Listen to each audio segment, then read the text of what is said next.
নমস্কার বন্ধুরা, আশা করি সবাই ভালো আছেন।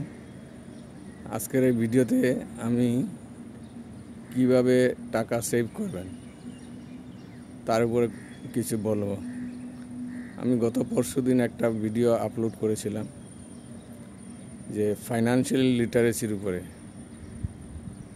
কি টাকা বাঁচিয়ে আপনি যদি স্টক মার্কেটে দীর্ঘ সময়ের জন্য ইনভেস্ট করেন তাহলে ফাইন্যান্সিয়াল ফ্রিডম পেতে পারেন, এই কথা বলেছিলাম। তো আমার সেই ভিডিওটা দেখে একজন আমাকে ফোন করেছিলেন যে আপনি তো বলেছেন টাকা সেভ করতে, তা আমি তো 60-70 হাজার টাকা ইনকাম করি কিন্তু কোনো সেভিংসই করতে পারি না, তো আমি ইনভেস্ট করব কিভাবে?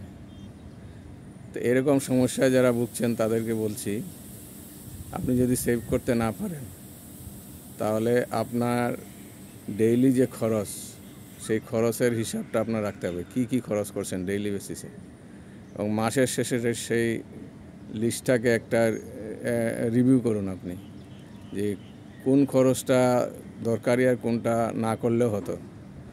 যে খরচগুলো না করলে হতো সেগুলোকে সামনের মাস থেকে আর করবেন না। এটা যদি না করতে পারেন তাহলে আপনি টাকা বাঁচাতে পারবেন না। দেখুন আপনি কি অপ্রয়োজনীয় কি খরচ করছেন। আপনি হয়তো রেস্টুরেন্টে গিয়ে খান প্রায়ই, তাহলে সেটা রেস্টুরেন্টে খাওয়াটা কমাতে হবে, বা সেই রকম আপনার উপরে ডিপেন্ড করবে আপনি কিভাবে সেভ করবেন। দেখুন, 3 ধরনের মানুষ আছে এই পৃথিবীতে। এক ধরনের মানুষ হচ্ছে যে কৃপণ, যারা প্রয়োজনেও খরচ করে না, অপ্রয়োজনেও, প্রয়োজন ছাড়া তো দূরের কথা, প্রয়োজনেও খরচ করে না সেই।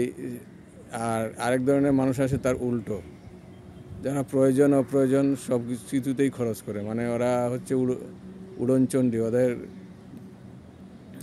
হাতে পয়সা আসলে ওরা খরচ করে ফেলে, ওরা সেভ করতে জানে না। তো আরেক ধরনের মানুষ হচ্ছে যারা হচ্ছে মিতব্যয়ী, যারা প্রয়োজনে খরচ করে কিন্তু অপ্রয়োজনে খরচ করে না। তো আপনাকে যদি টাকা সেভ করতে হয় তাকে আপনাকে মিতব্যয়ী হতে হবে, কৃপণ হতে আমি বলছি না। প্রয়োজনে তো অবশ্যই খরচ করবেন, নাহলে ইনকাম করছেন কেন? তো আপনার অপ্রয়োজনীয় খরচটা আপনি বন্ধ করবেন। তার ফলে যে টাকাটা সেভিংস হচ্ছে, সেই সেভ করা টাকাটার কিছু আপনি একটা ইমার্জেন্সি ফান্ডে রাখবেন। ইমার্জেন্সি ফান্ড মানে আমাদের জীবনে যে বিপদ আপদ আসে, যখন হঠাৎ করে খরচ চলে আসতো, তখন কোথার থেকে খরচ করবেন?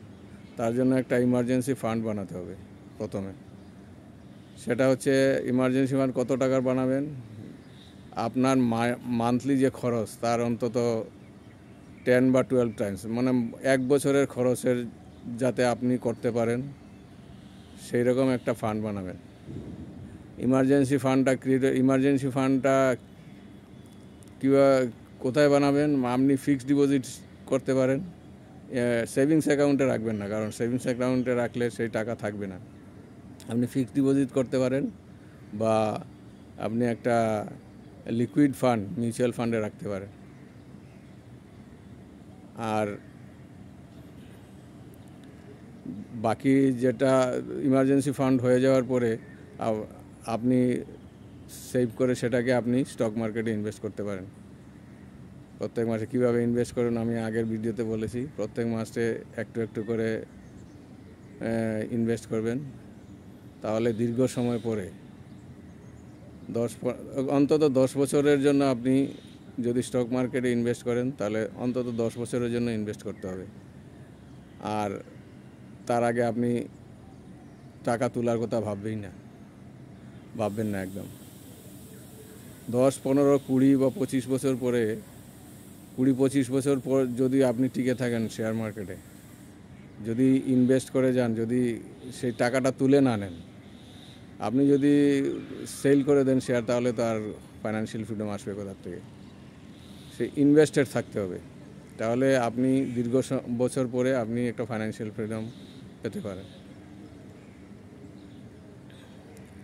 থ্যাংক ইউ, ভালো থাকবেন।